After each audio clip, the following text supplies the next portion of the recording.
તો એ હક પણ થઈ ગયું, વાંધો ન આવ્યો. લગ્ન થયા ને હવે માંડવામાં બેઠો તો એના અણવરને કે તું આવીને બેસી જાઓ, મારી હાહું કહાર જમાડવા છે તે થતું થાય.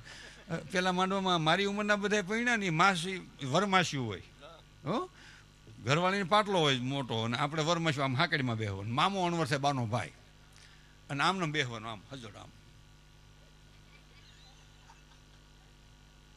અને તરવાર અહીંયા આપણે આમ જરા કે હેલસેલ કરી એટલે મામો તરત ગુસ્સો મારે પડખામાં, રવા દે મારી આબરીનો સવાલ છે, પણ મામા મારા વાહાનો સવાલ છે.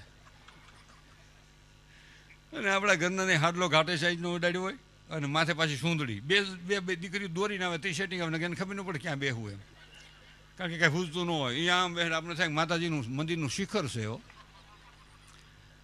એમ બે હો. એ તો ઘીરે આવી ખબર પડે ગુલો રાણી બાદશાહ જેવો એ થાય એ સમય હતો. અને અટાણે હવે કેવું માંડવામાં રાજા જેવી ખુરશીઓ, આપણે 1000 માણા બેઠા હોય એ 2 માણા હજી તાજા તાજા વાતો કરતા ચાલુ,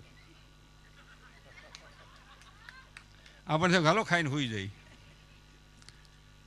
કાંઈ મર્યાદા જેવી જાય તો જ નથી. બોલો શું છે?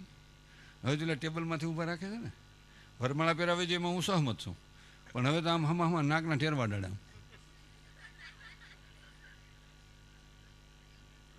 તમે હીરો હિરોઈન નથી.